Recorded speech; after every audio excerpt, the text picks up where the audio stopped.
ओम सभी को। महिला पतंजलि योग समिति द्वारका की ऑनलाइन निशुल्क कक्षा में आप सभी का स्वागत है। विशेष स्वागत आदरणीय डॉक्टर अनिमेष मोहन जी का। आज आपका विशेष सत्र रहेगा, जो विषय है आयुर्वेद और पंचकर्म के माध्यम से पीठ दर्द व साइटिका का प्रबंधन हम कैसे कर सकते हैं। आज के समय में मैक्सिमम लोगों को पीठ का दर्द रहता है, ज्यादातर शिकायत करते हैं।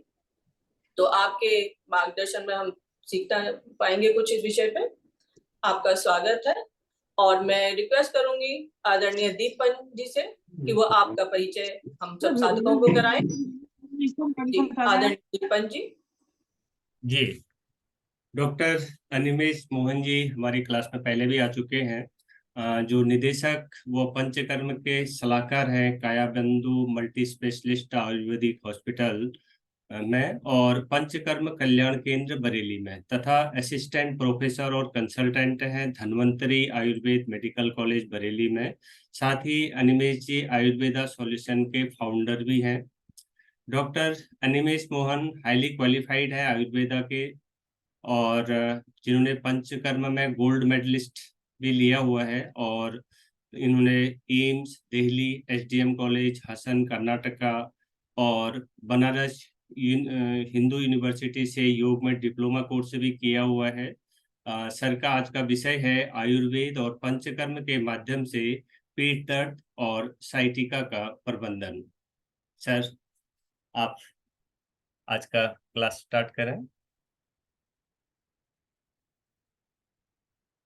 नमस्कार सभी को। क्या मेरी आवाज क्लियर आ रही है? जी सर। मैं सबसे पहले धन्यवाद देना चाहूंगा आज के संयोजक सरोज शर्मा जी का और सह संयोजक दीप पंत जी का, कि मुझे ये मौका दिया कि आप सभी के बीच में, आप सभी जो युवा जोश से भरे हुए हैं, भले ही उम्र कितनी भी हो, सुबह सुबह 5:30 बजे से उठ के बहुत ही अच्छा योगा किया। और मैं धन्यवाद देना चाहूंगा दीपशिखा कौशिक जी का, कि बहुत ही अच्छा योगा सेशन रहा। और खास बात ये, क्योंकि मैं खुद एक आयुर्वेद का डॉक्टर हूँ, योग हमारे यहाँ एज अ करिकुलम सिलेबस में पढ़ाया जाता है। कोई भी आसन करते वक्त उसके महत्व को समझाना, क्योंकि अगर हमको उसकी इम्पोर्टेंस पता होगी तभी शायद उसको और बेटर वे से करने की कोशिश करेंगे। और दूसरा चीज जो स्पेशली मेरे को सूर्य नमस्कार में नजर आई, हम लोग जब सूर्य नमस्कार पढ़ते थे पातंजल योग सूत्र से, तो उसमें देखते थे कि कुछ मंत्र बताए गए हैं हर आसन के साथ। तो दीपशिखा जी की मेरे को ये बहुत अच्छी बात लगी कि उन्होंने वो सभी मंत्रों का सही प्रकार से उच्चारण भी किया, जिसमें योग केवल एक आसन ना रह के, एक्सरसाइज ना रह के, अध्यात्म का भी पार्ट बन जाता है। और योग का जो ऑब्जेक्टिव है, योगा कर्मसु कौशलम, की कर्म में कुशलता पाना, या समत्वम योग उच्यते, हम उसको पा सकते हैं। आज का मेरा जो टॉपिक मेरे को दिया गया है वो है कमर दर्द या साइटिका का इलाज आयुर्वेद और पंचकर्म के द्वारा। और मैं कहूंगा इतना अच्छा टॉपिक क्यों है, दीपशिखा जी ने अभी पूरे योगा सेशन करवाते वक्त शायद कम से कम 10 बार इस प्रॉब्लम का जिक्र किया। चाहे वो सूर्य नमस्कार में भुजंगासन बता रही थी, चाहे साइकिलिंग जब करवा रही थी, या कोई भी ऐसा आसन करवा रही थी, तो इसका जिक्र जरूर आ रहा था। और आगे हम देखेंगे कि कितना कॉमन ये बीमारी है, और शायद हम लोग इसको ढंग से समझ नहीं पाते, उस वजह से इसका इलाज ढंग से नहीं हो पाता। इस ऑनलाइन वेबिनार में मैं किसी का ट्रीटमेंट नहीं कर सकता, लेकिन एक चीज जरूर कर सकते हैं, वो है जागरूकता फैलाना। यदि आप अपनी बीमारी को समझेंगे, अपने को पहचानेंगे, अपने शरीर को पहचानेंगे, और मेडिकल में कहा जाता है कि टाइमली डायग्नोसिस अगर हो जाए तो ट्रीटमेंट बहुत आसान हो जाता है। आपको ये पता होना चाहिए कि कब हमको डॉक्टर के पास जाना है इस बीमारी का इलाज करने के लिए। तो आज का जो मैं मेरे को लगभग पौन घंटा दिया गया है इस सेशन के लिए। शायद मेरी स्क्रीन भी आप सभी को विजिबल है। दीपन जी एक बार बताइए, स्क्रीन दिख रही है? ठीक। जी सर, स्क्रीन दिख रही है। दूसरा पौन घंटा नहीं सर, आप ले सकते हैं अपना टाइम, पूरा 1 घंटा भी। अच्छा ठीक है। तो इसका सबसे पहले बात करेंगे विषय वस्तु की, कि हम आज इतनी देर में करने क्या वाले हैं, क्या चीज हम डिस्कस करेंगे। तो मैं शुरुआत करूंगा आपको एक बेसिक से बताने की। और आज मैंने एक और प्रयास किया है, जनरली जब भी मैं प्रेजेंटेशन देता हूं तो वो इंग्लिश लैंग्वेज में होती है, क्योंकि लास्ट मैंने जो लेक्चर लिया था पंचकर्म पे, मैक्सिमम जो हमारी ऑडियंस थी वो हिंदी बोलने वाली ऑडियंस थी। तो उन्हीं की बोलचाल की भाषा में मैं आज कोशिश करूंगा उनको ये विषय समझाने की। तो प्रेजेंटेशन में स्लाइड्स भी आपको काफी कुछ हिंदी में मिलेंगे। तो हम शुरुआत करेंगे इस चीज से कि कमर दर्द एक्चुअली होता क्या है, क्या, क्यों और कैसे, कि वो कैसे होता है, क्यों होता है और क्या होता है। उसके बाद में एक बहुत इंपॉर्टेंट चीज, बहुत कॉमनली बोला जाता है, साइटिका हो गया। तो कब वो साइटिका है, कब वो महज एक कमर दर्द है, और क्योंकि हर कमर दर्द साइटिका नहीं होता। इसका एक डिटेल्ड वीडियो आपको यूट्यूब पर भी मिल जाएगा, मेरा ही कायाबंधु के द्वारा बनाया हुआ। तो उसको हम समझने का प्रयास करेंगे कि साइटिका एक्चुअली है क्या, और कैसे अपनी बीमारी को आप पहचाने कि आप बीमार हैं और इसमें इलाज की आवश्यकता है, और आयुर्वेद या पंचकर्म के माध्यम से इसका किस प्रकार से सरल, सफल और सटीक उपचार किया जा सकता है। क्योंकि इसमें ऑपरेशन भी होते हैं, कई प्रकार के मेडिसिन, अंग्रेजी मेडिसिन भी दी जाती है। आज इतना समय नहीं है कि उसके बारे में मैं बात करूं, और उसके लिए मैं विशेषज्ञ भी नहीं हूं। तो मैं जिस चीज का विशेषज्ञ हूं पंचकर्म का, मैं कोशिश करूंगा कि आपको उसके बारे में बताऊं कि कैसे कमर दर्द का इलाज पंचकर्म के द्वारा किया जा सकता है। और लास्ट में हम बात करेंगे कि क्या इसके साधन है जिससे हम इसका बचाव कर सकते हैं, क्योंकि ये योग की कक्षा है। तो कौन कौन से योग है जो हम करें तो कम दर्द हो या मॉडरेट दर्द हो उसको सही कर सकते हैं, और कौन कौन से घरेलू उपचार हम अपना सकते हैं। तो बात करते हैं सबसे पहले कमर दर्द क्या, क्यों और कैसे। कमर दर्द, जिसको लंबर बैक एक या लोअर बैक एक बोला जाता है बहुत कॉमनली, ये बहुत कॉमन प्रॉब्लम है।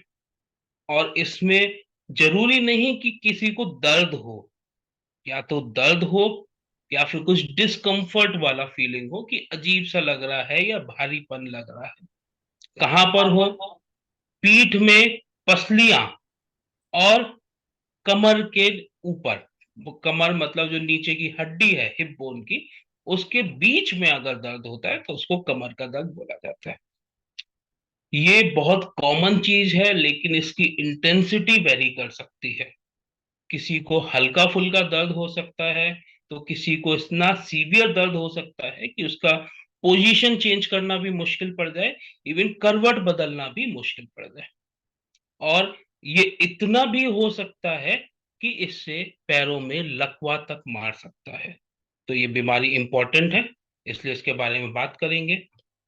कुछ बातें डराने वाली, डराने वाली एपिडेमियोलॉजी, मतलब इसका कितना विस्तार है, कितना कॉमन है ये बीमारी।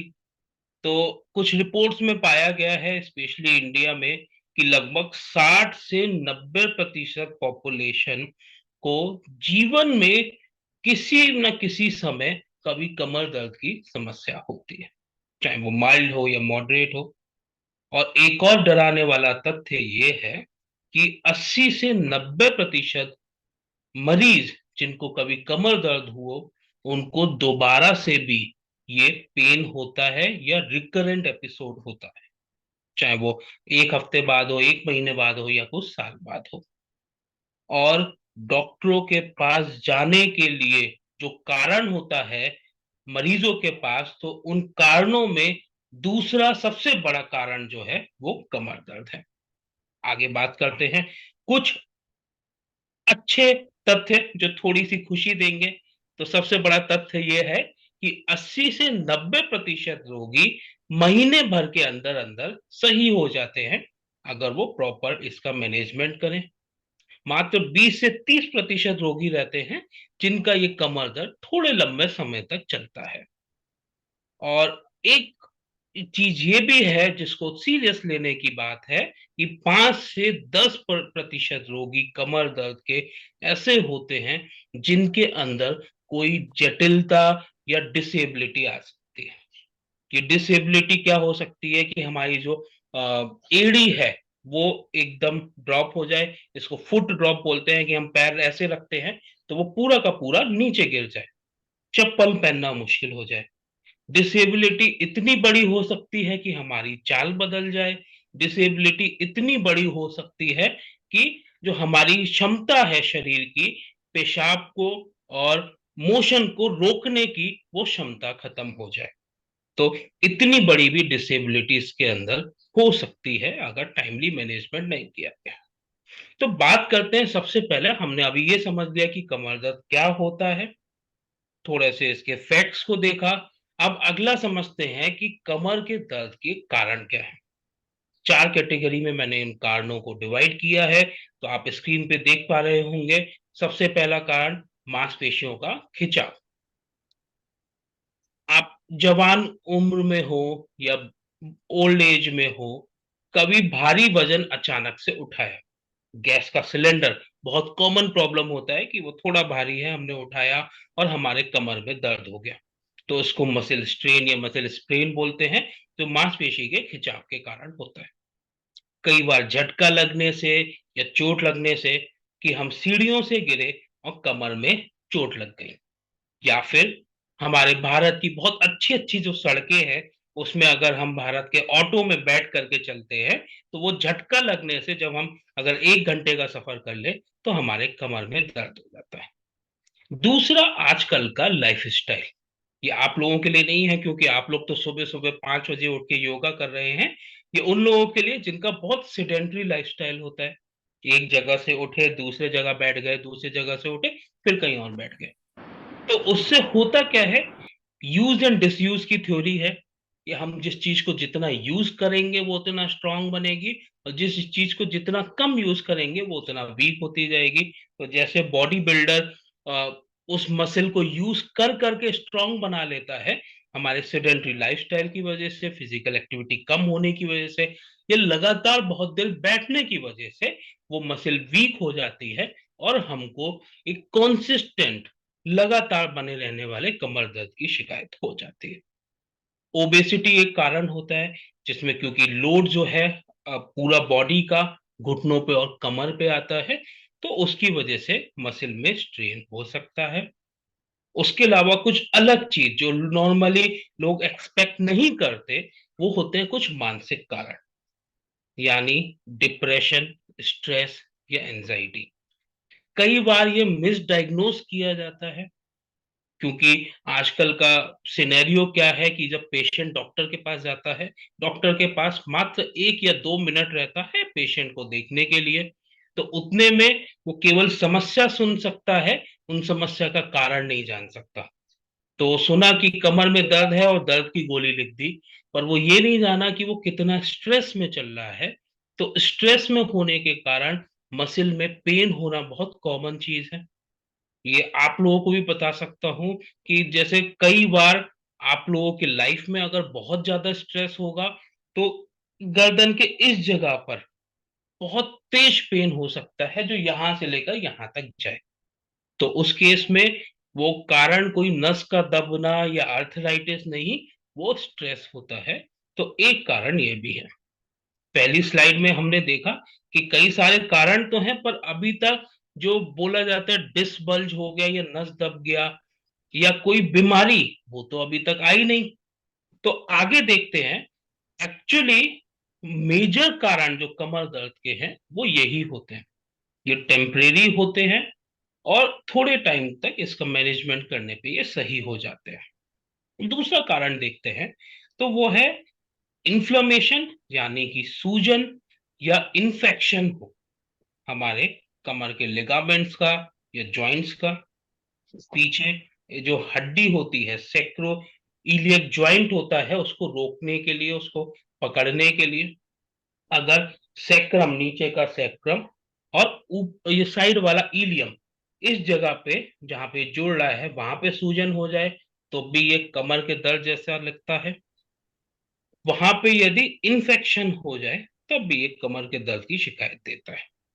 दूसरी चीज, आप डायग्राम में देख पा रहे होंगे कि पूरी रीढ़ की हड्डी बनी हुई है ऊपर से लेकर नीचे तक। तो ये रीढ़ की हड्डी में जो ब्रेन है, हमारा मस्तिष्क है, वहां से एक स्पाइनल कॉर्ड निकलती है जिसमें सारी नसें हैं। हम समझ सकते हैं कि जैसे कोई बहुत बड़ा तार का गुच्छा हो। तो बड़ा सा तार का गुच्छा इस रीढ़ की हड्डी के अंदर होते हुए नीचे तक जाता है। आप इस दूसरे वाले डायग्राम में देख सकते हैं कि ये इसके अंदर जो खाली जगह बनी हुई है वहां से ये नस निकलती है। तो रीढ़ की हड्डी बेसिकली क्या है, एक रॉड है जो आपको खड़ा रखती है।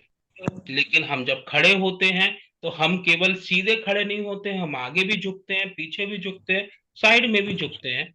तो उस झुकने के लिए इस रॉड को फ्लेक्सिबल बनाया गया कि ये मुड़ सके।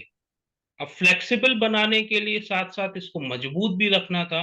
तो भगवान ने इतनी बढ़िया स्किल शो करी कि इसमें बीच में कुछ हड्डियां लगाई, जैसे आप स्क्रीन पे देख सकते हैं। इस हड्डी को वर्टिब्रा बोलते हैं।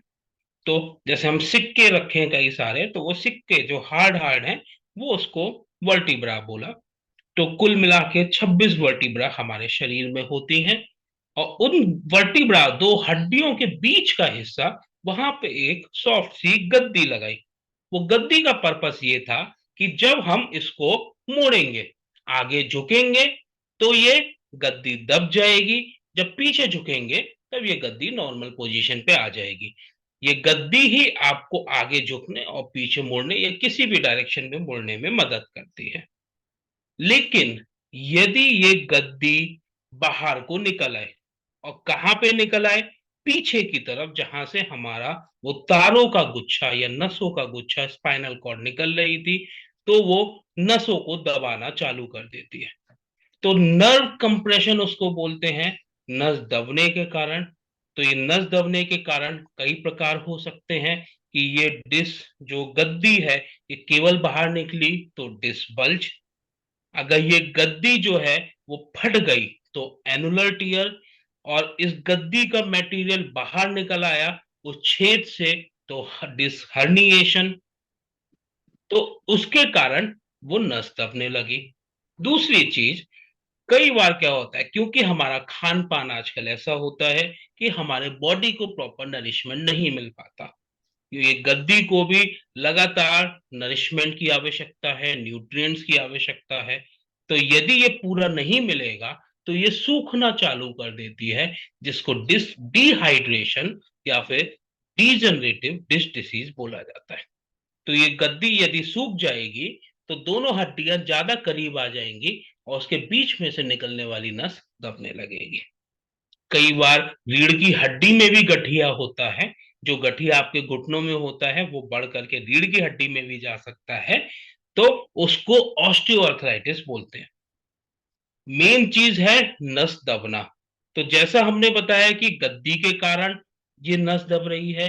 अगर ये जो हड्डी है, हड्डी गले और उसमें कुछ कांटे से निकल आए, उसको बोलते हैं ऑस्टियोफाइट। जो हड्डी में कुछ कांटे निकले हुए हैं और ये कांटे अगर पीछे नस को दबाने लगे तो उसको डीजनरेटिव चेंजेस ऑफ वर्टिब्रा बोलते हैं, या इसको ऑस्टियोआर्थराइटिस भी बोलते हैं। शियाटिका बेसिकली क्या है, जो कमर के नीचे वाला हिस्सा, L4 L5 L5 S1 और कुछ सेक्रम की नर्व्स जब सब मिल करके एक मोटी नर्व बनाती है जिसको शियाटिक नर्व बोलते हैं, जो हमारे कमर से लेकर के, आप फिगर में देख सकते हैं, वो पूरा पीछे पीछे होते हुए पैर से लेकर के एड़ी तक और तलवों तक जाती है।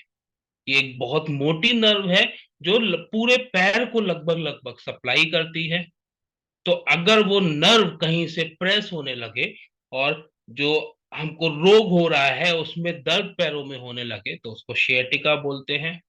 कई बार जो पीछे का जो जगह है जहां से ये तार निकल रहा है वो अगर छोटा हो जाए और नस दब जाए, उसको न्यूरल कैनाल स्टेनोसिस बोलते हैं। वो कारण हो सकता है कमर दर्द का।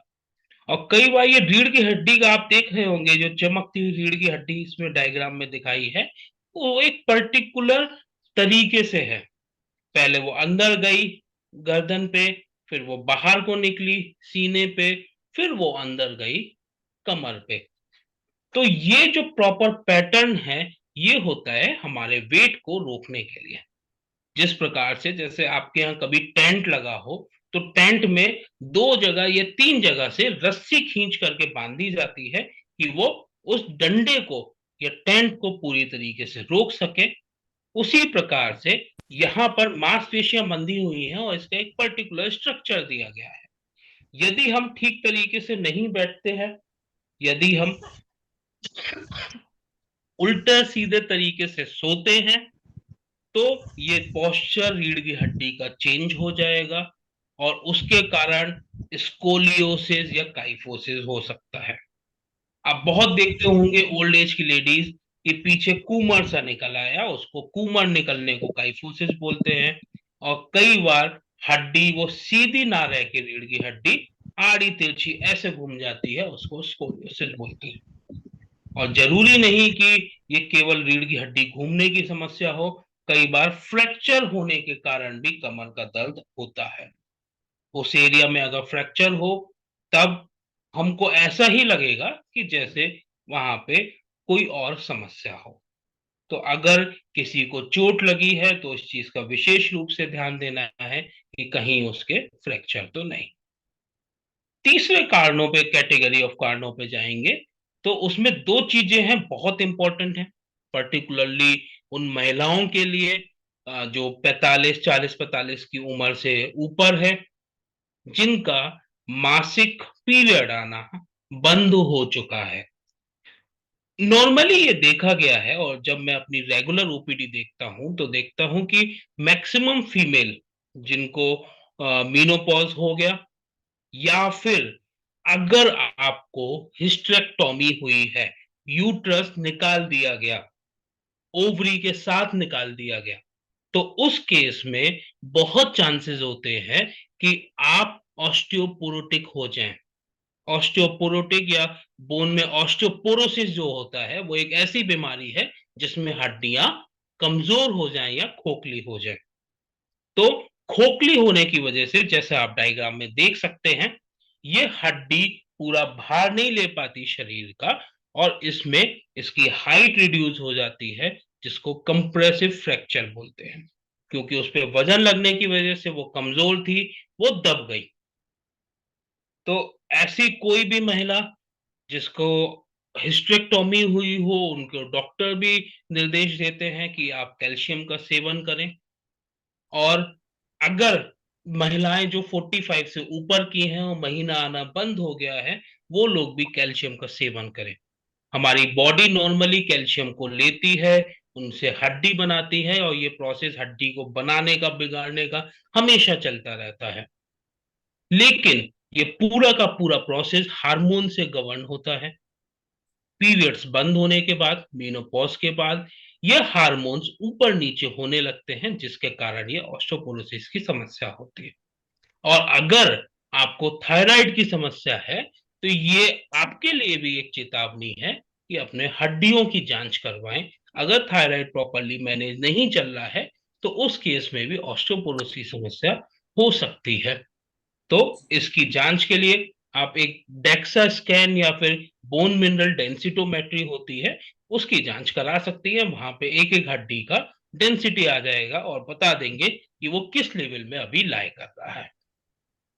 एक और बहुत बड़ा कारण होता है, वो होता है इन्फेक्शन। इन्फेक्शन जैसा हमारे फेफड़ों में होता है, हमारे किसी भी शरीर के पार्ट में होता है, इसी प्रकार का इन्फेक्शन हमारे रीढ़ की हड्डी में भी हो सकता है। स्पेशली एक सबसे कॉमन है पॉट्स स्पाइन, यानी रीढ़ की हड्डी का टीबी। किसी को फेफड़े में टीबी हुआ, इम्यूनिटी बॉडी की बहुत अच्छी नहीं थी और वो टीबी शरीर के बाकी हिस्सों में फैल गया, और अगर वो रीढ़ की हड्डी में टीबी कर देता है तो उसको पॉट्स स्पाइन बोलते हैं। जैसे वो बैक्टीरिया फेफड़ों को, फेफड़े की कोशिकाओं को खाना चालू कर देता है, उसी प्रकार से ये रीढ़ की हड्डी को भी खाना चालू कर देता है। आप डायग्राम में देख सकते हैं कि किस प्रकार से रीढ़ की हड्डी को उसने खा करके खत्म कर दिया। उसको खाने के कारण, पॉच स्पाइन के कारण, वो रीढ़ की हड्डी का जो हमारा नेचुरल पोस्चर था वो डिस्टर्ब हो गया। वहां पे जो नस निकल रही थी वो अब दबने लगी। तो अगर किसी को पुरानी टीबी की शिकायत है और उसके रीढ़ की हड्डी में दर्द हो रहा है, कमर में दर्द हो रहा है, तो उसको बहुत जरूरी है कि वो तुरंत तुरंत डॉक्टर को दिखाए और इसकी जांच कराए। अगर किसी का वेट बहुत ज्यादा कम हो रहा है अचानक से और उसको कमर में दर्द हो रहा है, तो भी ये कारण हो सकता है कि उसको टीबी हो गया हो कमर का। तो इस प्रकार के इन्फेक्शन, जिसमें ऑस्टियोमाइलाइटिस हो सकता है, वो भी कारण हो सकते हैं कमर दर्द का। कुछ बहुत लेस कॉमन कॉजेस होते हैं जो जनरली एक ओपीडी में नहीं मिलते, या फिर अगर हम 1000 मरीज देखते हैं तो 1000 मरीज में 1 या 2 मरीज में मिलते हैं। तो उसमें एक है ट्यूमर। ट्यूमर यानी कि गांठ का होना। तो ये कैंसरस भी हो सकती है, नॉन कैंसरस भी हो सकती है। तो वो गांठ कारण हो सकती है कि वो नस को दबा रही हो और कमर में दर्द हो रहा हो। ये सिंपल गांठ भी हो सकती है। मैंने अपने क्लिनिकल प्रैक्टिस में देखा है कि कई पेशेंट को लाइपोमा बनता है। लाइपोमा यानी कि फैट की गांठ। तो अगर ये फैट की गांठ कमर के हिस्से में बनती है तो कई बार कारण होते हैं कि वो वहां के नस को भी दबाने लगे। नॉर्मली ये पूरी ऊपर ऊपर की गांठ होती है जो स्किन के नीचे रहती है, लेकिन अगर ये नस को दबाती है तो वहां पे भी एक कारण हो सकता है कमर के दर्द का। एक बीमारी है एंकाइलोजिंग स्पॉन्डिलाइटिस। बहुत अनकॉमन है। इंडिया में, यूएस में ज्यादा मिलती है। इसमें रीढ़ की हड्डी जो है वो टाइट हो करके, जो उसके बीच की गद्दी है वो हार्ड हो करके, वो हड्डी बन के एक बैम्बू की तरह, बांस की तरह एकदम सीधी हो जाए कि उसमें झुकने की, मुड़ने की जो कैपेबिलिटी है वो खत्म हो जाए, तो उसको एंकाइलोजिंग स्पॉन्डिलाइटिस बोलते हैं। ये बीमारी भी कारण हो सकता है। तो इसका डायग्नोसिस सही टाइम पे बहुत जरूरी है। तो अगर आप 20, 25 या 30 साल के हैं, प्रिफरेबली अगर मेल है, क्योंकि मेल में ये प्रॉब्लम ज्यादा होती है, आपके लगातार हल्का हल्का कमर में दर्द बना हुआ है, और स्पेशली अगर, जो मैंने आपको बताया, एक सैक्रोइलियक जॉइंट, नीचे कमर के हिस्से में जो सैक्रम है और साइड से जो हड्डी जोड़ रही है इलियम, उसके बीच वाला जॉइंट, वहां पे दर्द अगर ज्यादा है तो आपको ये जांच करानी चाहिए एंकाइलोजिंग स्पॉन्डिलाइटिस के लिए, जो कि एमआरआई में नजर आ सकता है। इसका एक टेस्ट होता है HLA-B27। बहुत कंफर्मेटरी टेस्ट नहीं है, लेकिन तब भी वो पाया जाता है कि ज्यादातर लोग जो एंकाइलोजिंग स्पॉन्डिलाइटिस से ग्रसित हैं उसमें HLA-B27 जीन पॉजिटिव मिलता है। तो उसमें कर सकते हैं। उसकी जितना जल्दी डायग्नोसिस हो, उसको कंट्रोल करना उतना ही आसान और अच्छा रहता है। इसी प्रकार से पैगेट्स डिसीज होती है, या फिर स्टेरॉइड अगर कोई बहुत ज्यादा ले ले तो उस केस में भी उसको कमर दर्द की शिकायत हो सकती है। अब अगला हमारे बात करते हैं कि हर कमर दर्द साइटिका नहीं होता। तो कमर दर्द के अगर हम लक्षणों को देखें तो हम समझ पाएंगे कि हम इसको डिवाइड कर पाएंगे कि ये कमर दर्द है या साइटिका है। तो नॉर्मल बात करें, जो कुछ लोकल कॉजेज हैं, लोकल कॉजेज मतलब उसी हिस्से के, कमर के हिस्से के कुछ कारण जिससे कमर दर्द हो रहा हो, जैसे मांसपेशी में तनाव होना या खिंचना, नस चढ़ना। नॉर्मली होता है इस सीजन में, जब भी गर्मियों से सर्दियां आना चालू हो रही हैं, वर्षा ऋतु में अचानक से टेम्परेचर डाउन गया, आप एसी चला करके सोए थे, सोए ठीक ठाक थे, सुबह उठे तो कमर से हिलना मुश्किल था, तो वो आपको कुछ घंटों में साइटिका नहीं हुआ है, उसके पूरे पूरे चांसेस हैं कि वहां पे लोकल क्रैम्प्स होने की वजह से मसल में आपको कमर का दर्द हो रहा है, जो महज कुछ सिकाई से, चाहे वो आप नमक की सिकाई कर ले या रेत होता है, रेत को गर्म करके सिकाई कर ले, आप सही हो सकते हैं।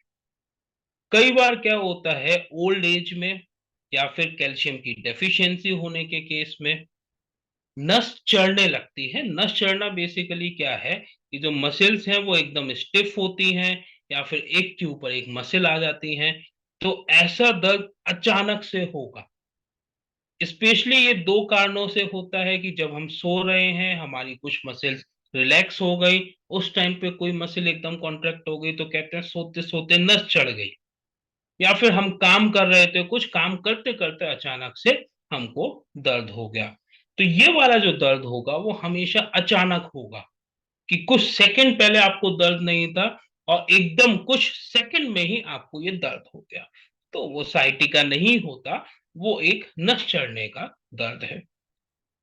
कमर में और हिप में पेन होना, ये स्पेसिफिक इसलिए है कि ये जो दर्द है ये कमर और हिप रीजन या बटक रीजन में ही है, ये बहुत ज्यादा नीचे तक नहीं जा रहा। इसमें कोई भी रेडिएशन हम लोग बोलते हैं वो पैरों में नहीं है, पैरों में बिल्कुल भी दर्द नहीं हो रहा है, पैरों में किसी भी प्रकार की समस्या, चाहे वो झंझनाहट हो या सुनपन हो, वो नहीं है। तो ये सभी कारण जो है वो लोकल कॉज है और उनको साइटिका नहीं बोला जाएगा। चलिए अब समझते हैं कि साइटिका क्या होता है।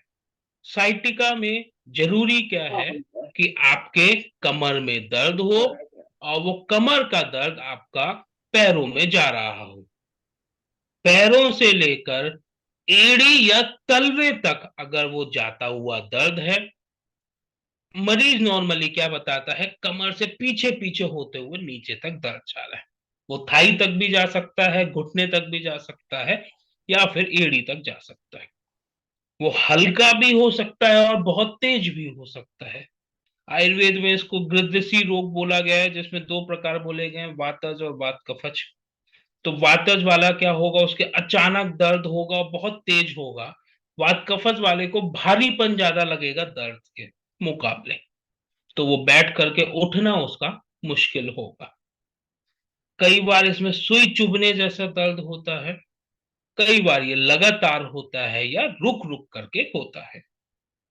अब दूसरा चीज इसको पहचानने के लिए कि दर्द ये बढ़ता कैसे है, मेडिकल साइंस में हम लोग इसको एग्रीवेटिंग फैक्टर्स बोलते हैं। तो यदि आप ये दर्द आपको चलने से, सांस रोकने से, छींकने से, खांसने से या फिर यूरिन पास करते वक्त या मोशन पास करते वक्त या पोस्चर बदलते वक्त अचानक से बढ़ जाए, तो काफी चांसेस है ये दर्द साइटिका होता है। साइटिका में आप देख सकते हैं फिगर में किस तरीके से, कहां से एक कमर से नस निकली और ये पूरा पीछे पीछे होते हुए एड़ी तक गई। साइटिका बेसिकली क्या है, नस का दर्द। नस का दर्द, नस क्या चीज है, जैसे आपके घरों में अभी इंटरनेट आ रहा है, अगर वाईफाई से आ रहा है तो वो किसी तार से आ रहा है। अगर लैंडलाइन फोन है, वहां पे कनेक्शन एक तार से जा रहा है। आपके घरों में बिजली एक तार से जा रही है। तो ऐसे ही शरीर में सिग्नल पहुंचाने के लिए, कि मांसपेशियों को बताने के लिए कि अब तुमको सिकुड़ना है, अब रिलैक्स होना है, सिग्नल लेने के लिए कि जो टच हुआ है वो ठंडा है या गर्म है। जो कुछ तार हैं उनको नस बोलते हैं या नर्व्स बोलते हैं, और उन तार का एक समूह है जो एक मोटी सी नस, अंगूठा जितना होता है उतनी मोटी नस बनाता है, उसको सिएटिक नर्व बोलते हैं। तो ये सिएटिक नर्व अगर दब रही हो किसी भी कारणवश, तो उसको, उसकी वजह से जो होने वाला रोग है उसको सिएटिका या साइटिका बोलते हैं। तो इसमें क्योंकि नस दब रही है, तो नस दबने के कारण जो होने वाले रोग हैं वो मिलेंगे।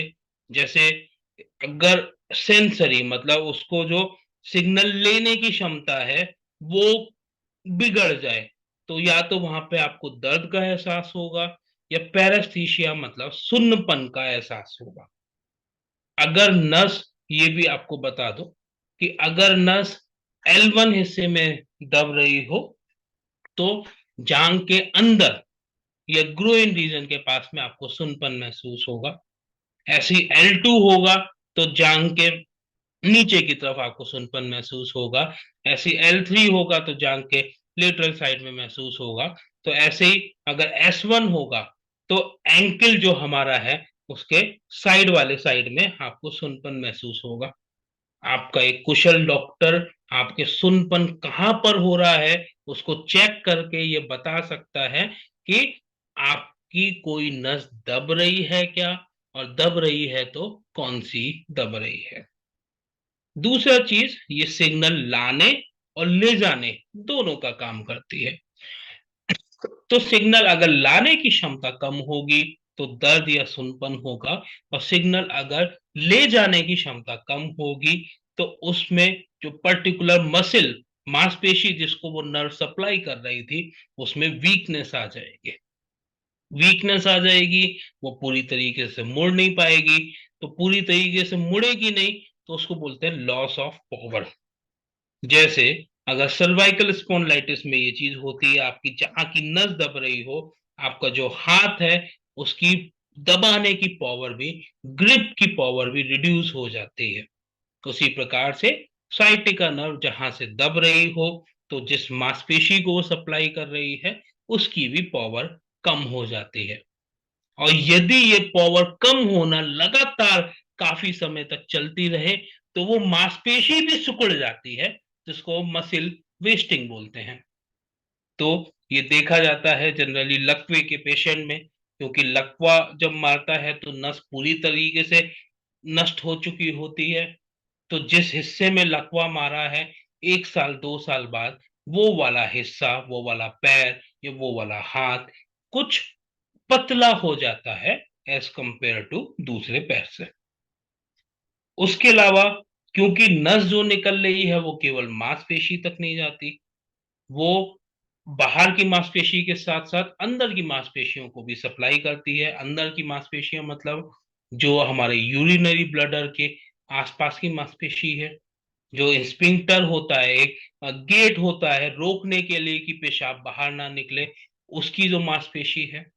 एक गेट होता है, स्पिंक्टर होता है रोकने के लिए कि मोशन बाहर ना निकले, उसकी जो मांसपेशी है। तो अगर ये डैमेज बहुत ज्यादा हो जाए तो ब्लडर और बॉवल मतलब पेशाब और मोशन रोकने की कार्य क्षमता भी खत्म हो जाती है, जिसको एक बहुत बड़ी इमरजेंसी समझना चाहिए, क्योंकि ये आगे चल के लकवे वाली कंडीशन तक पहुंच सकता है। कमर दर्द वैसे बहुत मामूली चीज है, लेकिन अगर ये बढ़ जाए तो इस स्टेज तक पहुंच सकता है, तो इसका तुरंत तुरंत इलाज करना बहुत जरूरी हो जाता है। एक और समस्या जो होती है जिसकी वजह से नस में इरिटेशन होता है, वो होता है रीढ़ की हड्डी का गठिया। नॉर्मली जो इलाज है वो इसका अलग चलता है, नस दबने का अलग चलता है। इसको आपको साथ में बताते हुए चलूं, इसका प्रोग्नोसिस क्या होता है, यदि आपको ये बीमारी हुई है तो कितना समय लेगी। अगर डिस्क बल्ज का केस है, उम्र आपकी कम है मतलब 30 साल से कम हो, आप पहले से फिजिकली काफी एक्टिव रहे हो, आपकी बॉडी काफी एक्टिव है, तो डिस्क बल्ज के केस में महज 1 महीना या 2 महीने के अंदर अगर आप रेस्ट ले लेते हैं, प्रॉपर ट्रीटमेंट ले लेते हैं, तो वो सही हो जाना है, कि मैक्सिमम केस में सही हो जाता है। अगर वो डिस्क बल्ज ना हो के जो हमारी गद्दी है वो फट जाए, जिसको एनुलर टीयर बोलते हैं, और ये हर्निएशन हो जाए, हर्निएशन मतलब अंदर का जो मटेरियल है गद्दी का वो बाहर आ जाए जो नस को दबाने लगे, ये उससे थोड़ा सा सीरियस केस होता है। इस केस में अमूमन समय जो है वो 6 महीने से 1 साल लगता है। बाकी वो डिपेंड करेगा कि नस कहाँ की दब रही है और कितनी दब रही है। यदि इसके आगे की स्टेज आ जाए कि ये जो अंदर की गद्दी है ये पूरी तरीके से ही निकल करके बाहर आ जाए, और पूरी नस को दबाने लगे। इसको डिस्क प्रोट्रूजन या डिस्क एक्सट्रूजन बोलते हैं। इसमें समय तो लगता ही है, साथ साथ इसमें प्रॉब्लम भी ज्यादा आ सकती है। अगर, क्योंकि एक योगा सेशन करते हैं आप लोग, तो मेरे पास अभी एक केस आया था रुद्रपुर से। तो मैंने ये सोचा शायद हर योगा सेशन में ये बात जरूर बताए। योगा करते वक्त नॉर्मली जो इंस्ट्रक्टर है वो ये इंस्ट्रक्शन देता है कि जिनको कमर में दर्द है वो ये एक्सरसाइज ना करें। जैसे हस्तपादासन, हाथ को ऊपर करके जब नीचे पैर को छूते हैं, वो वाला।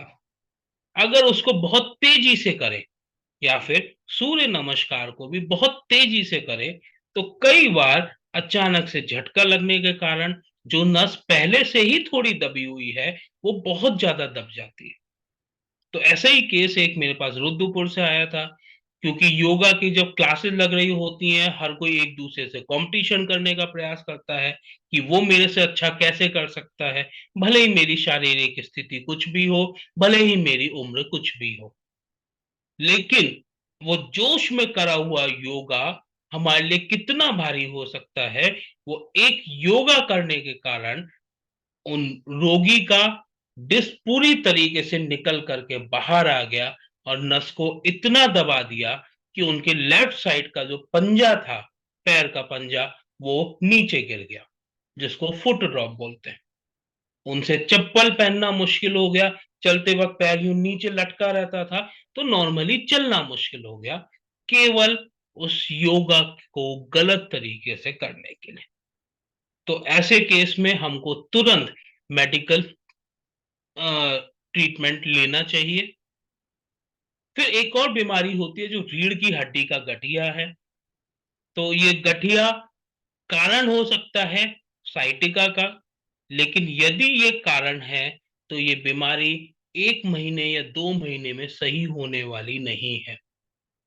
अगर ऑस्टियोपोरोसिस होने की वजह से, अगर ऑस्टियोफाइट बनने की वजह से साइटिका हो रहा है, नस में इरिटेशन हो रहा है, तो ये बीमारी 2 महीने 3 महीने में सही होने वाली नहीं है। नॉर्मली क्या होता है, पेशेंट एक डॉक्टर के पास जाता है, डॉक्टर कुछ मेडिसिन लिखता है और वो बोलता है अगर डॉक्टर अच्छा है कि आप पेन किलर मत लेना, बीमारी थोड़ी लंबी चलेगी। और वो सोचता है कि मेरे को पूरी तरीके से आराम नहीं मिल रहा, मतलब डॉक्टर बेकार है, और वो डॉक्टर स्विचिंग करता रहता है। तो ये डॉक्टर का भी कर्तव्य है कि मरीज को ये अच्छी तरीके से समझाना कि आपका जो ये सियाटिका है ये किस कैटेगरी का है और इसको सही होने में समय कितना लगना है।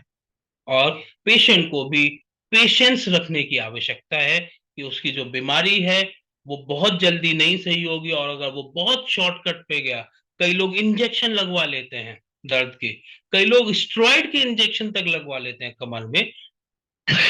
तो ऐसी स्थिति में उनका शरीर, ये जो भगवान का दिया हुआ सबसे अच्छा मशीन है, ये खराब ही होना है। अगर साइटिका रीढ़ की हड्डी के गठिया के कारण है तो इसका कोई ऑपरेशन नहीं होता है। हम अगर गद्दी बाहर निकली हुई है तो उसको काट के सही कर सकते हैं। गद्दी के अंदर का मटेरियल पूरी तरीके से बाहर आ गया है, हर्निएशन हो गया या प्रोट्रूजन हो गया है, तो हम उसको वापस पोजीशन पे ला सकते हैं।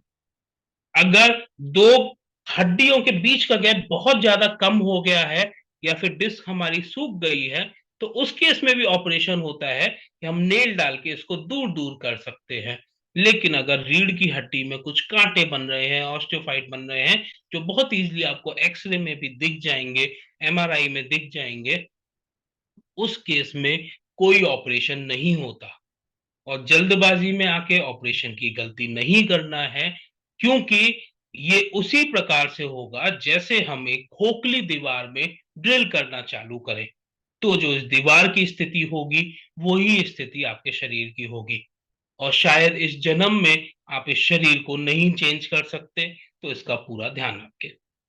आप कैसे पहचानेंगे कि आपका शाइटिका रीढ़ की हड्डी के गठिया की वजह से है? तो नॉर्मली क्या होगा कि इसका जो जकड़न होगी वो केवल और केवल कमर और हिप रीजन में होगी, और ये दर्द हल्के हल्के करके चालू होगा। जैसे मैंने कुछ केस बताए कि योगा करते वक्त अचानक बढ़ गया और डिस्क प्रोट्रूजन हो गया, इसमें ऐसा अमूमन नहीं देखा जाता।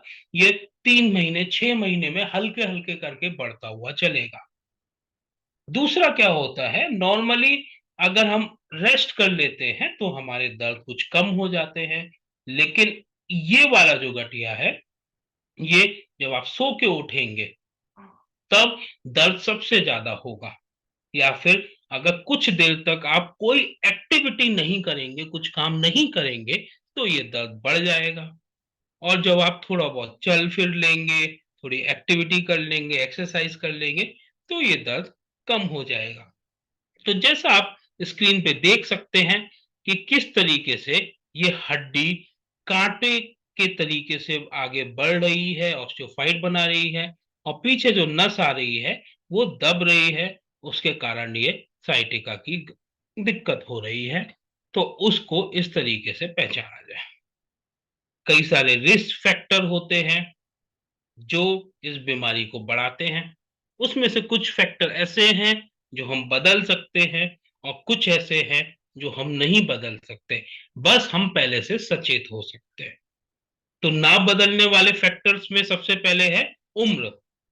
नॉर्मली मिडिल एज और ओल्ड एज, इन दोनों उम्र के पड़ाव में ये बीमारी बहुत कॉमनली मिलती है।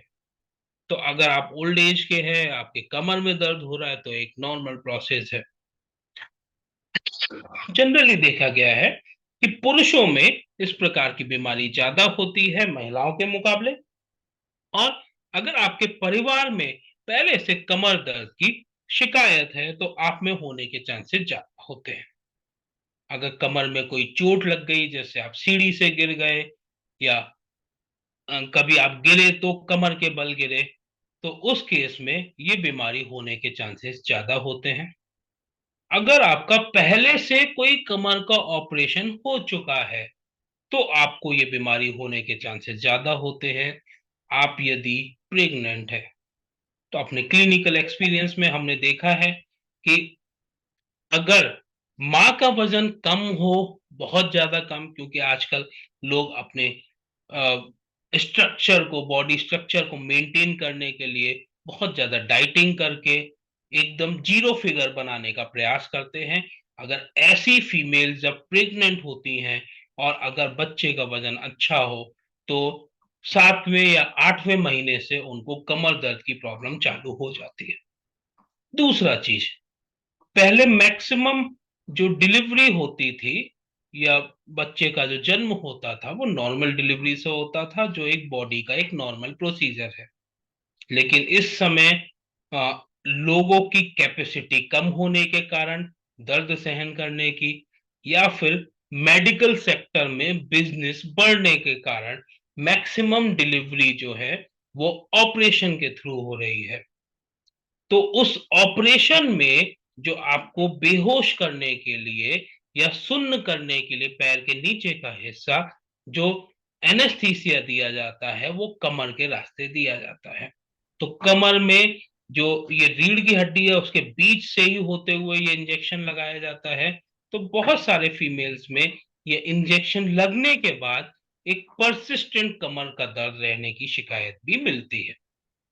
अगर कमर की हड्डी में फ्रैक्चर हो जाए तो आपको ये प्रॉब्लम होने के चांसेस और ज्यादा हो जाते हैं। या फिर आपको कोई कंजेनाइटल प्रॉब्लम हो, जन्मजात कोई दिक्कत हो, तो ये आपको दिक्कत होने के चांसेस और बढ़ जाते हैं। कुछ ऐसे रिस्क फैक्टर जिसको हम बदल सकते हैं, जैसे रोजाना व्यायाम का ना करना। अगर हमारी फिजिकल एक्टिविटी कम होगी, एक्सरसाइज में इन्वॉल्व नहीं होंगे, तो उसमें चांसेस हैं ये दिक्कतें ज्यादा होने के।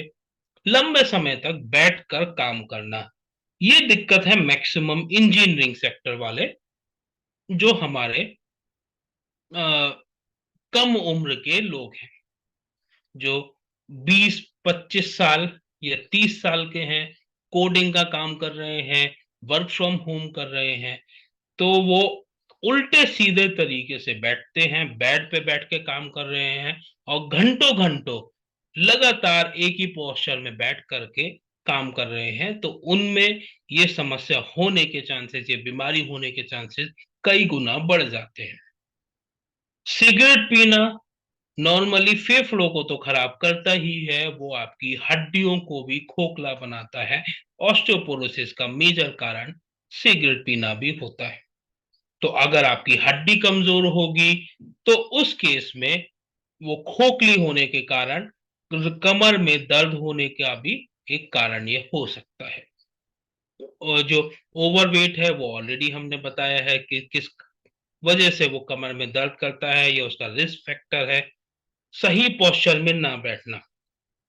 आप जितने भी लोग हैं जो इस वीडियो को देख रहे हैं, पहले ध्यान दीजिए कि आप किस तरीके से बैठे हैं। जल्दी से लंबी गहरी सांस खींचिए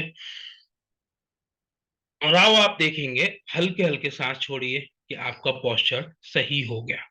सही का मतलब जो गर्दन है, चेस्ट है और कमर है वो एक सही पोस्चर में आ गई। रीढ़ की हड्डी गर्दन में अंदर दबी हुई, चेस्ट रीजन में बाहर उठी हुई और कमर में वापस से अंदर दबी हुई इस पोस्चर में आ गई।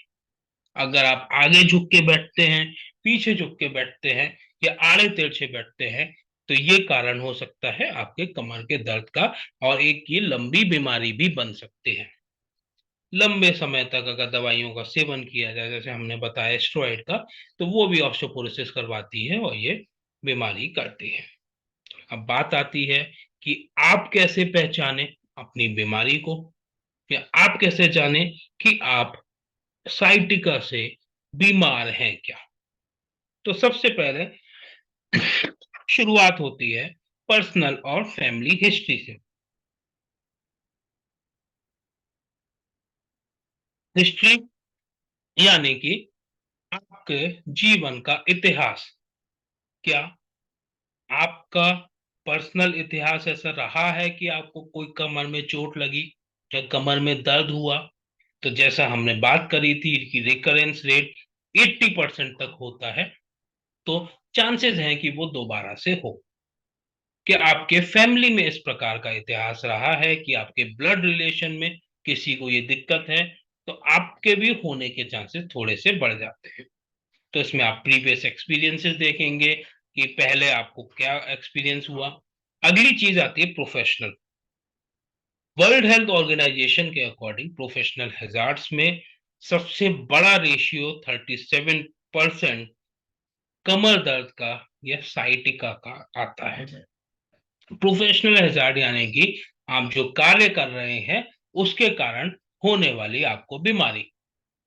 तो अगर आप बैंक में काम करते हैं, ऑफिस में काम करते हैं जहां पे लगातार आपको घंटों घंटों बैठना पड़ता है, तो आपको ये होने के चांसेस हैं।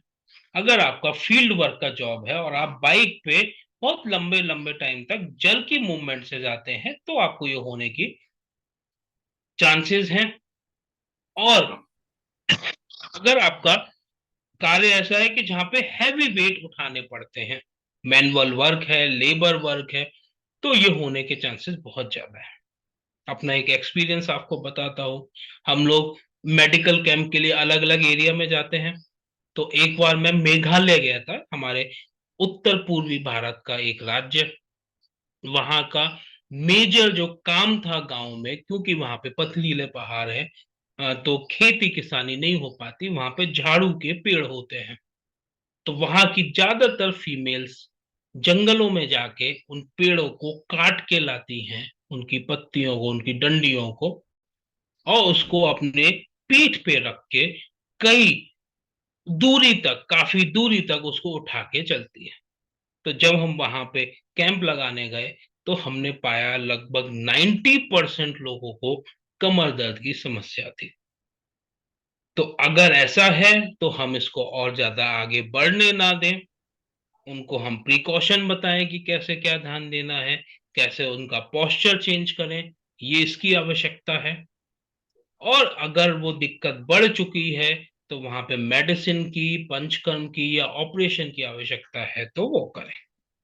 साइको सोशल कॉजेज भी होते हैं कि जिसमें साइकोलॉजिकल कॉजेज की वजह से भी दर्द होता है, तो इसमें भी आपको पूरा डिटेल में जानने की आवश्यकता है। अगली चीज आती है परीक्षण करना। परीक्षण में क्योंकि यहाँ पे दो चीजें आई, एक आई हमारी हड्डी और मांसपेशी यानी कि मस्कुलोस्केलेटल सिस्टम, और एक आई हमारी नस यानी कि न्यूरल सिस्टम या नर्वस सिस्टम। तो क्योंकि ये बीमारी दोनों चीज से मिलकर के बनती है, तो इसका दोनों ही परीक्षण करना आवश्यक हो जाता है। हड्डी में हमको ये चेक करना है कि ये बहुत ज्यादा दर्द तो नहीं कर रही, कोई हड्डी कोई मांसपेशी बहुत ज्यादा दर्द तो नहीं कर रही, हम उसको छू छू करके देखेंगे।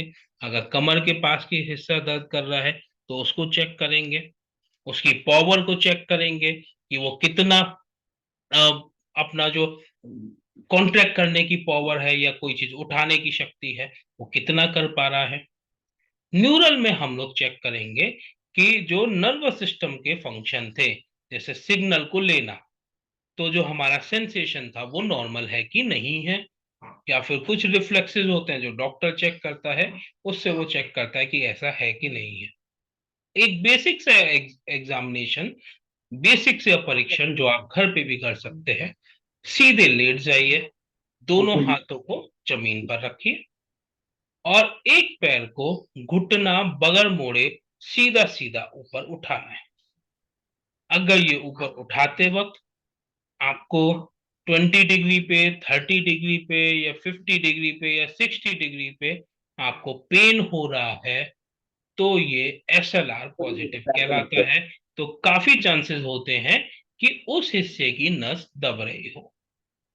तो ये आप एग्जामिनेशन कर सकते हैं। ये होने के बाद यदि आप डॉक्टर के पास जाएंगे तो डॉक्टर भी एग्जामिनेशन करेगा, और अगर डाउट होगा तो कंफर्मेशन के लिए कुछ डायग्नोस्टिक इमेजिंग कराई जाएगी। तो वो बेसिक एक्सरे हो सकता है कमर का, जिसको एक्सरे एलएस स्पाइन बोलते हैं।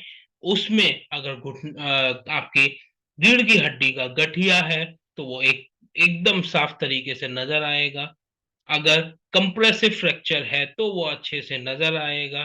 अगर रीढ़ की हड्डी सीधी हो गई है, लॉस ऑफ लंबर लॉर्डोसिस हो गया है, तो वो एक्सरे में नजर आएगा। अगर उसमें कुछ इन्फेक्शन हो रहा है, उसकी डेंसिटी कम हो रही है, पॉट्स स्पाइन हो रहा है, तो वो आपके एक्सरे में नजर आएगा। लेकिन अगर कोई नस दब रही है तो वो कहाँ और कितनी दब रही है ये आपके एक्सरे में नहीं आता, ये MRI में आता है। तो MRI इसकी करा के हम जांच कर सकते हैं, या फिर CT स्कैन का माइलोग्राफी मेथड जो होता है वो हम करके इसकी जांच कर सकते हैं। अगली चीज आती है इसका इलाज या फिर इसका ट्रीटमेंट अप्रोच। तो जनरली हम लोगों को या डॉक्टरों को क्या चीज ध्यान रखना होता है? सबसे पहले निदान परिवर्जन। आयुर्वेद में सुश्रुत संहिता में सुश्रुत ने बोला है संक्षिप्त क्रिया योगे निदानश्च परिवर्जनम। मतलब क्रिया या चिकित्सा जब हम कर रहे हैं उसको संक्षिप्त बोले तो सबसे पहला काम हम क्या करेंगे? निदान का परिवर्जन करेंगे। निदान या कि कारण, क्योंकि पहले मैंने आपको 4 स्लाइड में वो कारण बताए हैं जिनके कारण ये दर्द हो सकता है। अगर आप अभी भी वो किसी भी कारण का सेवन कर रहे हैं तो सबसे पहले उसको रोका जाएगा। फिर बाद में हम पेशेंट की एक्सपेक्टेशंस को समझते हैं। एक्सपेक्टेशन ऐसी कि अगर कोई 70 वर्ष से ऊपर का है, 80 वर्ष के ऊपर का है, तो उसकी एक्सपेक्टेशन है कि मेरी रोजमर्रा की जिंदगी नॉर्मल चलती रहे, मैं चलता फिरता रहूं, मैं पेन किलर भी खा लूंगा तब भी मेरे को कोई परेशानी नहीं है। यदि कोई यंग एज वाला है जिसका 20 साल 25 साल उम्र है, उसकी एक्सपेक्टेशन रहती है कि मेरे को दर्द की गोली ज्यादा ना खानी पड़े, क्योंकि बहुत लंबे टाइम खाई तो इसका असर किडनी पे पड़ेगा। उसकी एक्सपेक्टेशन रहती है कि बगैर ऑपरेशन के मेरा ये दर्द सही हो जाए। उसकी एक्सपेक्टेशन रहती है कि मैं पहले की तरह लगभग लगभग नॉर्मल हो जाऊं, जिससे मैं अपने सारे कार्य कर सकूं। तो उसको देखते हुए patient education related to pain treatment उनको मरीज को बताना, थोड़ा समय जरूर लगता है, लेकिन मरीज को ये समझाने की आवश्यकता बहुत है कि दर्द क्या है, कमर का दर्द क्या है और इसका इलाज क्या है। बहुत सारे लोग होते हैं, स्पेशली अब ये शहरों में तो कम रह गया, लेकिन ग्रामीण क्षेत्र में ये पाया जाता है कि एक खुराक में आराम मिल गया। मरीज इस एक्सपेक्टेशन के पास डॉक्टर के पास जाता है। अब वो डॉक्टर चाहे सुपर स्पेशलिस्ट डॉक्टर हो, और अगर उसने एक खुराक में आराम नहीं दिया तो उस मरीज के अनुसार वो डॉक्टर बेकार है। लेकिन हमने आप सभी लोगों ने इतना पहले का इस बीमारी को समझा, इसके कारण को समझा, किस तरीके से ये होती है इसको समझा, तो ऐसी कंडीशन एक खुराक में कभी सही नहीं हो सकती।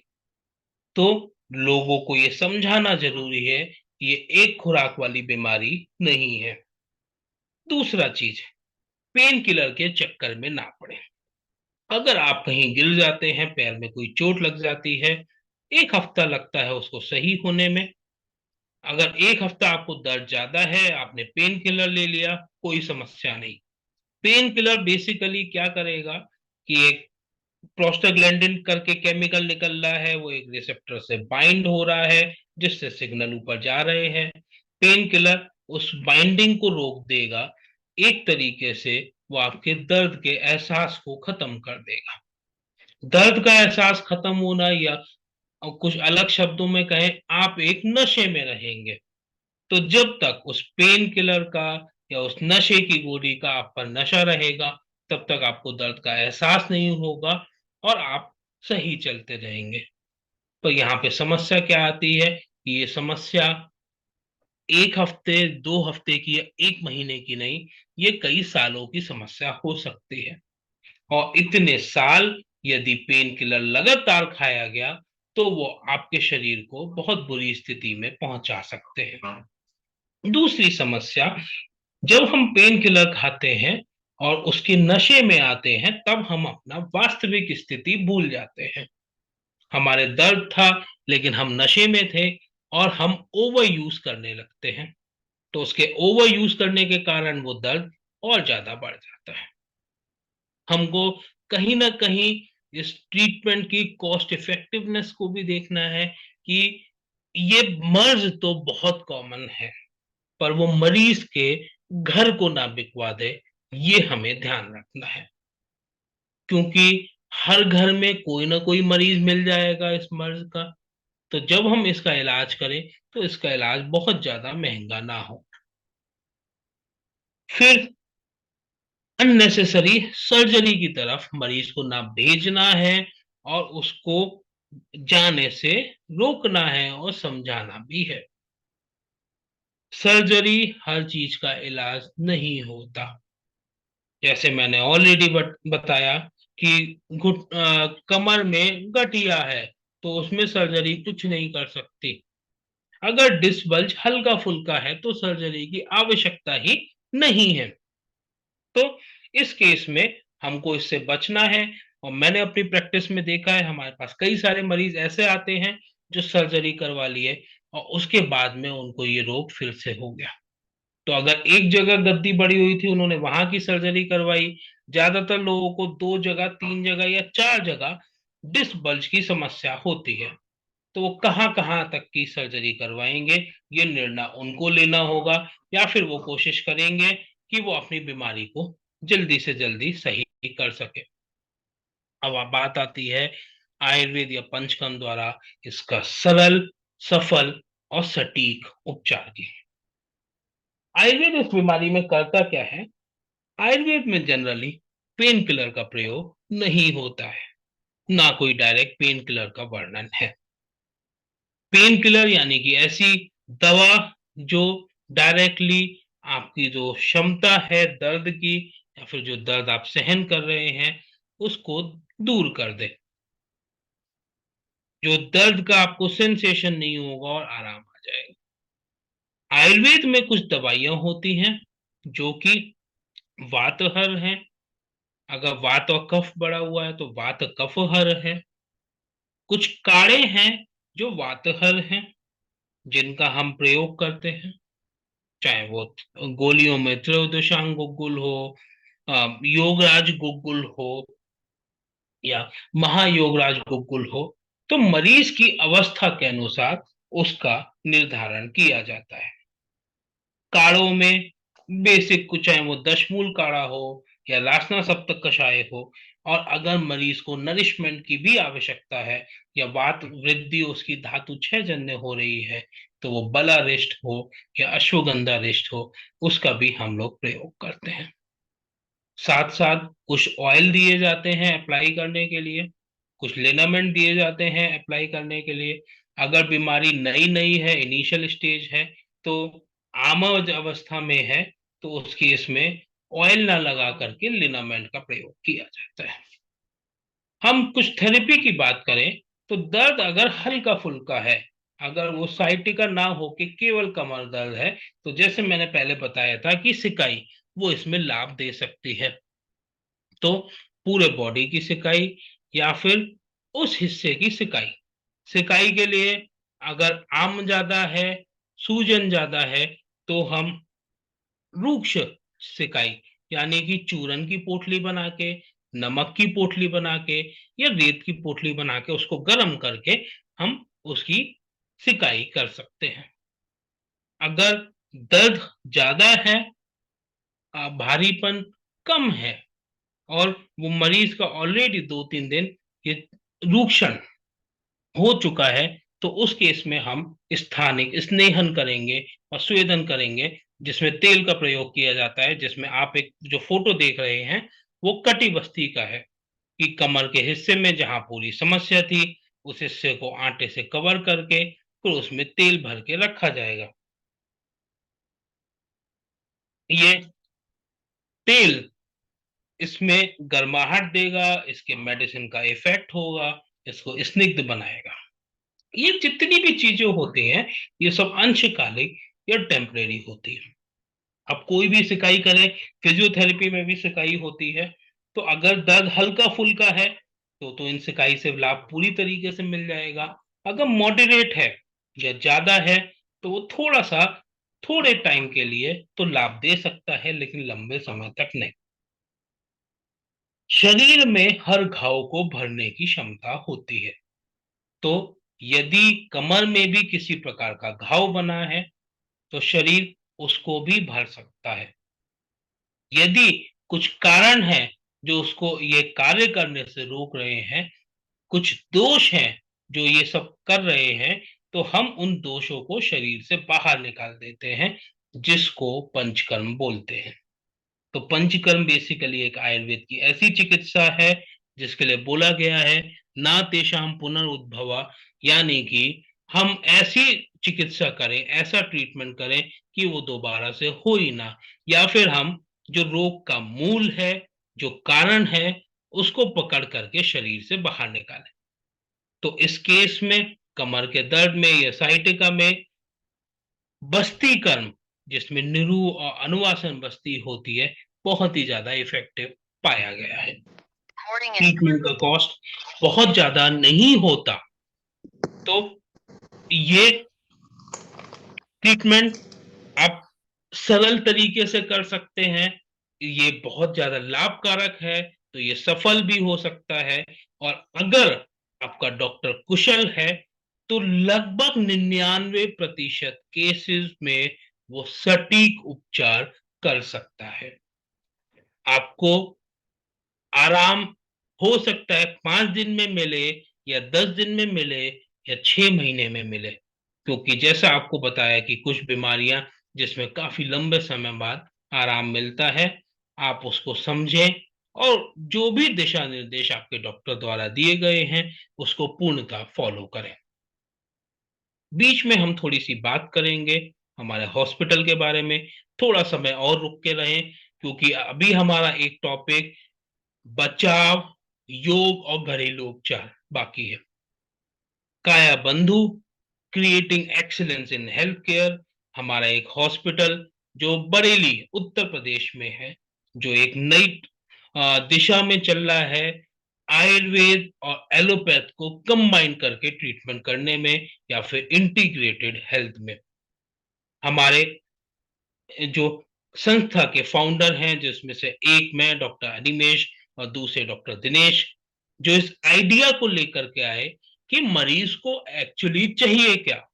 मरीज कंफ्यूज है, अगर कोई बोलता है कमर में दर्द हुआ है तो ऑर्थो वालों को दिखाएं या फिर पंचकर्म वालों को।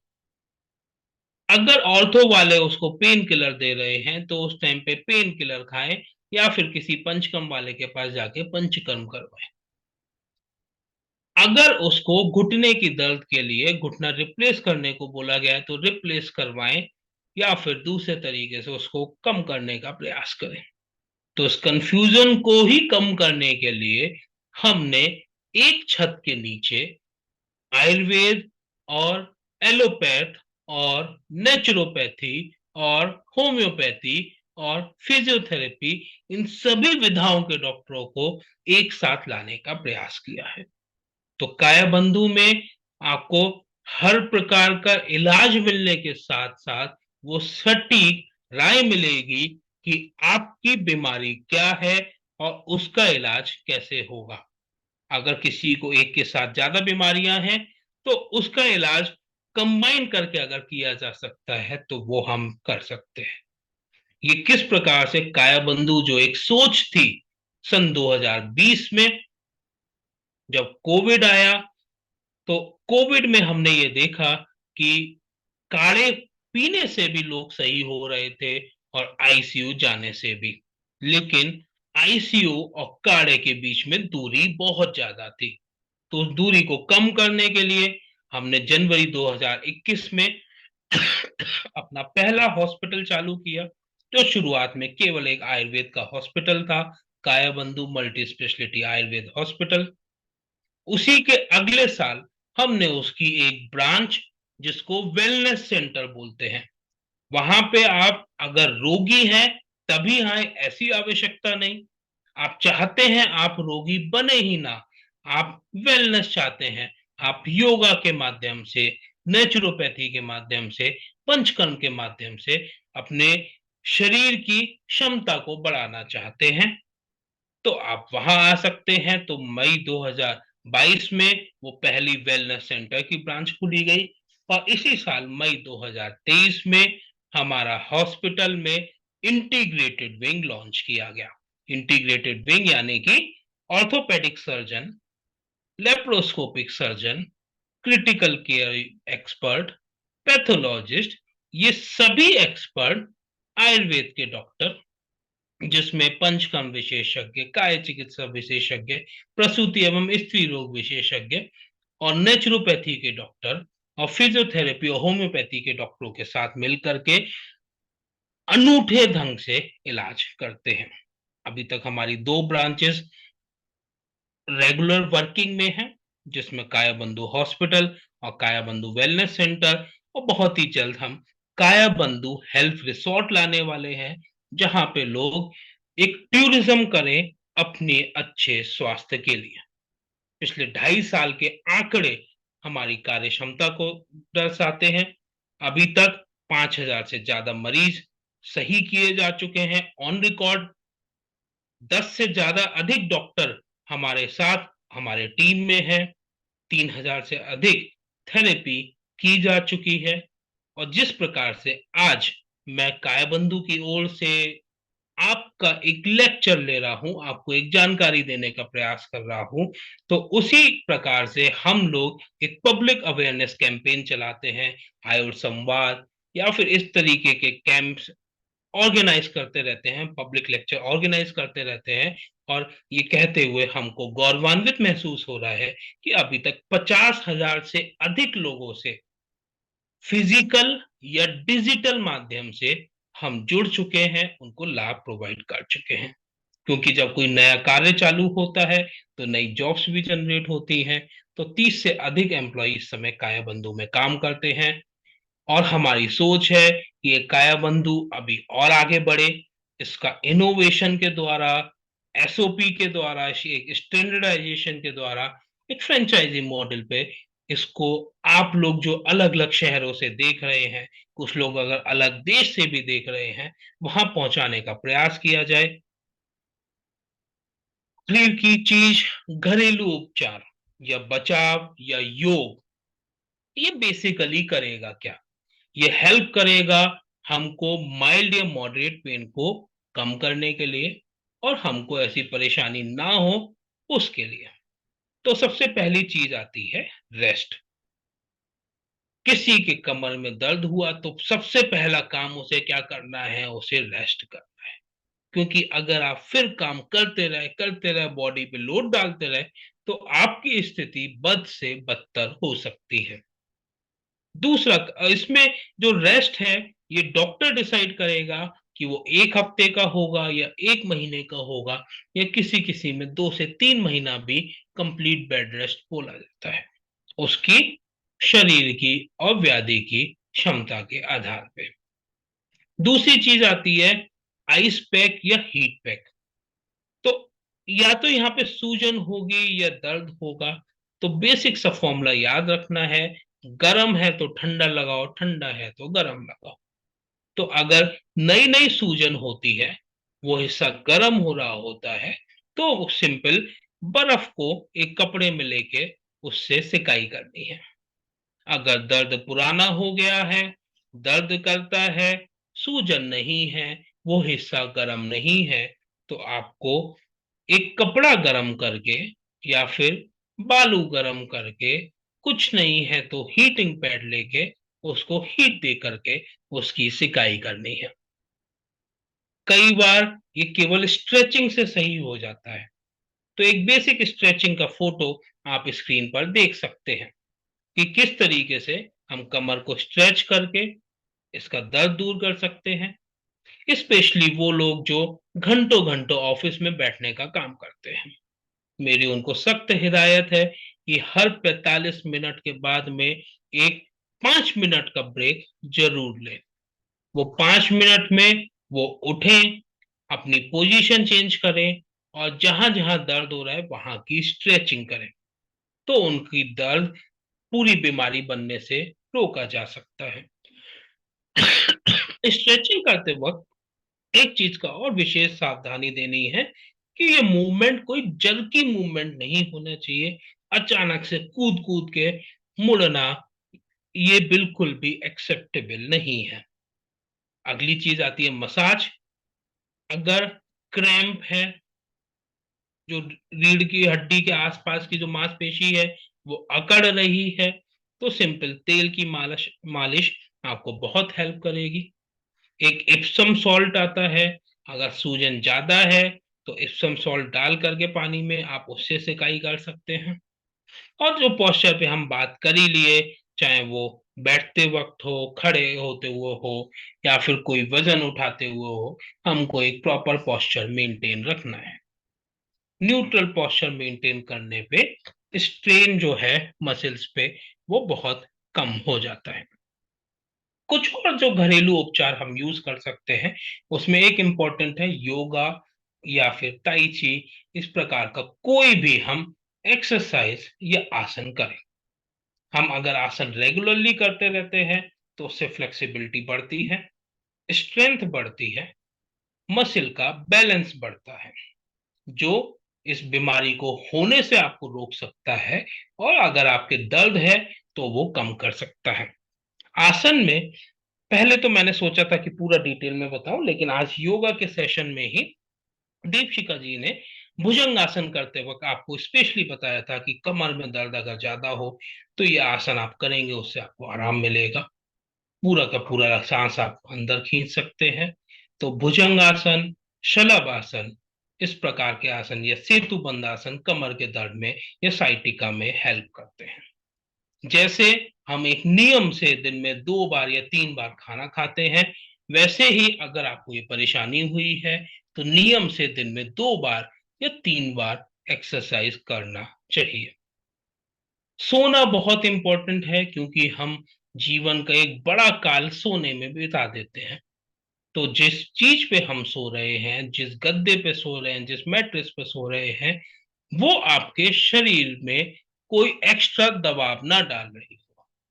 बहुत ज्यादा अगर हार्ड होगी तो वो अनकंफर्टेबल होगी, और अगर बहुत ज्यादा सॉफ्ट होगी जो जनरली होटलों में मिलता है, तो वो आपकी पोस्चर को खराब करके ऐसा तिरछा बना देगी, तो उससे दर्द और ज्यादा बढ़ जाता है। तो रेगुलर सोने के लिए आप फर्म बेड, मतलब जो ठीक ठाक हार्ड हो, उसको लें।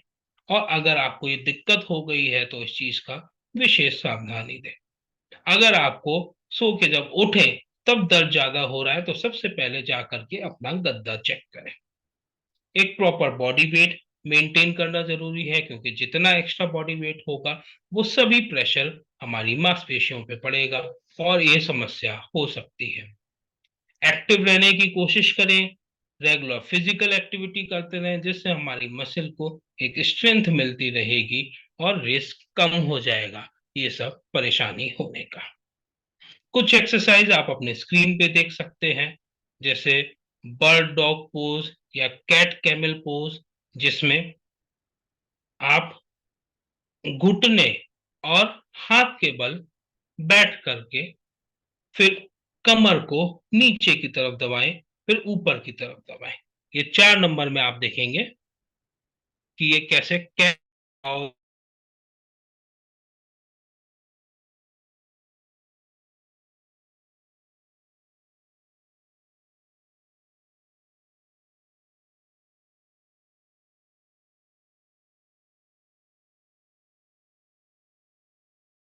कई बार क्या होता है, हमारे कमर की कोई मांसपेशी में खिंचाव होने के कारण वहां पे दर्द होने लगता है।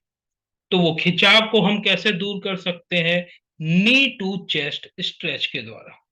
सीधे लेट जाएं, घुटना को मोड़ करके, एक पैर के घुटने को मोड़ करके पेट से लगाने का प्रयास करें और हाथ से उसको दबाने का प्रयास करें। तो जो हमारी ग्लूटियल मसल, ये जो हिप वाला रीजन है, वहां की मांसपेशी खींच करके आपको आराम देने का काम कर सकती है। और एक लिस्थेसिस वाली कंडीशन होती है जिसमें हमारी हड्डी एक के ऊपर से एक ऐसे सरक जाती है। तो उसमें ये बहुत सावधानी देनी होती है कि आगे सरकी है तो पीछे की तरफ झुकेंगे, पीछे सरकी है तो आगे की तरफ झुकेंगे। ओवरऑल आप अपने डॉक्टर को दिखा के, अपनी जांच करा के अपने अकॉर्डिंग एक प्रॉपर एक्सरसाइज बना सकते हैं। वरना स्विमिंग भी इसमें एक काफी इफेक्टिव एक्सरसाइज है, जो माइल्ड टू मॉडरेट पेन में हेल्प करती है सही करने के लिए। तो आप लोगों ने इतनी देर मेरे को सुना, तो उसके लिए बहुत बहुत धन्यवाद।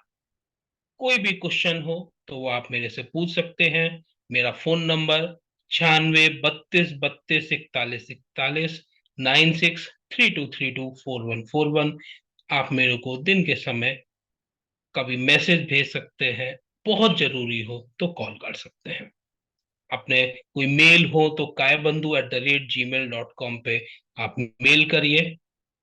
और अगर आप हमारे साथ जुड़ना चाहते हैं तो हमारे इंस्टाग्राम अकाउंट, फेसबुक अकाउंट या यूट्यूब चैनल से आप सब्सक्राइब कर सकते हैं। हम रेगुलरली कुछ ना कुछ इस प्रकार के वीडियोस उस पर डालते रहते हैं, जो रोगी के नॉलेज का जो समुंदर है उसको और गहरा करने का काम करे। क्योंकि अगर आपको ज्यादा से ज्यादा ज्ञान होगा तो आप बीमारी से उतना ही अच्छे तरीके से लड़ सकते हैं, उसको समझ सकते हैं, उससे जीत सकते हैं। अगर आप कोई क्वेश्चन अभी पूछना चाहें तो मेरे को आप चैट बॉक्स में भेज सकते हैं। थैंक यू डॉक्टर साहब, बहुत बहुत धन्यवाद आपका। बहुत अच्छी जानकारी दी आपने। क्वेश्चन आंसर के लिए जो भी आप पूछना चाहते हैं अपना